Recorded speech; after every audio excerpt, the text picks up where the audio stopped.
सावन के पवित्र महीने में शिवालयों में भक्तों की भीड़ उमड़ रही है। ऐसी ही भीड़ देखी जा सकती है भिंड के ऐतिहासिक, प्रसिद्ध और प्राचीन शिवालय वन खंडेश्वर महादेव के मंदिर में, जो गौरी सरोवर के किनारे स्थित है। ये भोलेनाथ को समर्पित ऐसा ऐतिहासिक मंदिर है जिसका निर्माण पराक्रमी राजा पृथ्वीराज चौहान ने कराया था। इस मंदिर में भगवान भोले शिव वन खंडेश्वर के रूप में पूजे जाते हैं। वन खंडेश्वर मंदिर में स्थापित शिवलिंग और पृथ्वीराज चौहान को लेकर एक किस्सा भी मशहूर है। कहा जाता है कि दिल्ली गद्दी के राजा पृथ्वीराज चौहान महोबा के चंदेल राजा से युद्ध के लिए जा रहे थे। उस वक्त रास्ते में पड़ाव डाला था। वो जगह बियाबान जंगल थी। पृथ्वीराज चौहान रोज सुबह सबसे पहले शिवजी की पूजा अर्चना करते थे। इस बियाबान जंगल में कोई मंदिर न होने के चलते उन्होंने शिव मंदिर की स्थापना कराई और पूजा कर युद्ध को निकल गए। युद्ध जीतकर जब वो वापस आए तो उन्होंने उस मंदिर पर घी की जोत जलाई, जो लगातार आज भी 850 सालों से जल रही है। जंगल में होने के चलते इसका नाम वन खंडेश्वर महादेव पड़ा। मंदिर के महंत पंडित वीरेंद्र शर्मा के मुताबिक सैकड़ों सालों से यहाँ अखंड ज्योत प्रज्वलित है, जो वन खंडेश्वर मंदिर में भगवान भोलेनाथ के पास 2 ज्योत के रूप में देखी जा सकती हैं। मंदिर के पुजारी के मुताबिक जब पृथ्वीराज चौहान ने चंदेल राजा से युद्ध में जीत हासिल की तो उसके बाद वे भिंड लौटे और पूजन कर वन खंडेश्वर महादेव के मंदिर में 2 अखंड ज्योत जलाई, जो करीब पिछले 850 सालों से आज तक निरंतर जल रही हैं। इसकी देखरेख के लिए अंग्रेजों के दौर में सिंधिया घराने ने 2 पुजारियों की नियुक्तियां की थी, जो मंदिर की देखरेख और अखंड ज्योत का ध्यान रखते थे। आज भी पुजारी मंदिर में जल रही दोनों ज्योत की देखरेख करते हैं। बताया जाता है कि शिवजी के भक्त श्रद्धा अनुसार घी चढ़ाते हैं, जिससे ज्योत में कभी घी की कमी नहीं रहती। वैसे तो साल में महाशिवरात्रि के दिन देश प्रदेश से श्रद्धालु वन खंडेश्वर के दर्शन को पहुंचते हैं, लेकिन सावन के महीने में भोलेनाथ की अलग ही कृपा होती है।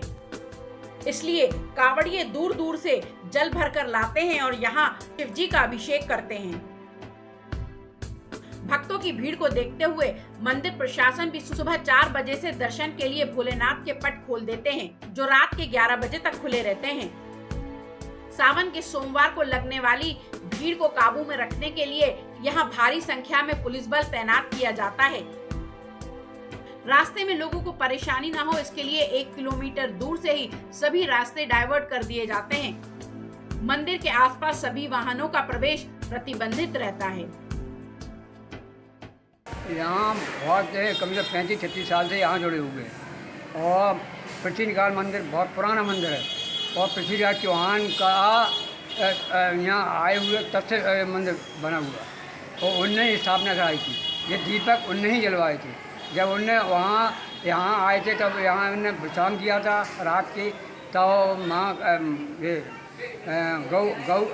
ग्वालवाल थे, उन्होंने पूछा कि यहाँ शिव मंदिर है, तो ग्वाल वालों ने कहा है तो वो पिंडी है, वहाँ घास आ, तो उनने उनके अपने मंत्रियों के सबसे कहा कि इसकी सफाई कराओ।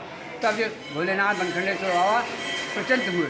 उन्होंने कहा कि उन्होंने कहा कि हम प्रभु हम वहाँ कहाँ महुआ जाएंगे, वहाँ से हम जीत के आएंगे तो आपके मंदिर और पिंडी मंदिर स्थापित करवाएंगे और दीपक करवाएंगे। फिर वो आए, उन्होंने स्थापना कराई, सफाई कराई हुआ और थोड़ा सा मठी बनाई, बनवा के और दीपक जला के और वे अपनी सबसे निरंतर दीपक जला, तब बराबर दोनों दीपक जलाए।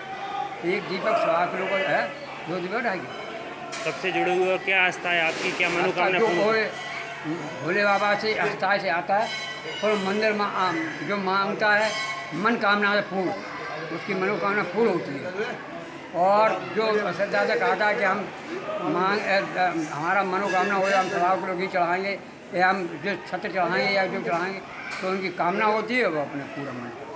इस मंदिर का बनखंडेश्वर नाम इस वजह से पड़ा कि पृथ्वीराज चौहान ने कहीं चढ़ाई पर जाते समय यहाँ पाँव डाला और उस वजह से और फिर उनको स्वप्न में यहाँ ऐसा आभास हुआ कि यहाँ कोई शिवलिंग है।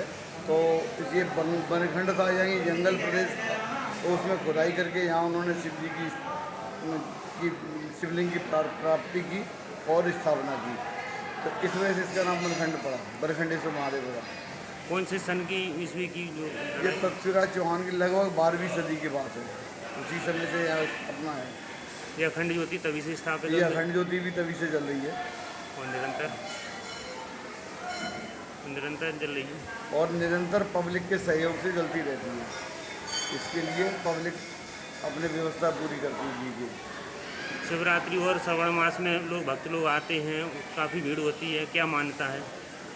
हर भक्त के मन में ये है कि हमारी मनोकामनाएं पूरी होंगी और उस वजह से हर वक्त अपनी मनोकामना लेकर के आता है और जो भी मनोकामना उसकी होती है वहाँ शंकर जी से निवेदन करता है और पूरी अधिकतम मनोकामनाएं उनकी पूर्ति होती है। टाइम 8 मध्य प्रदेश के लिए भिंड से सुनील शर्मा की रिपोर्ट।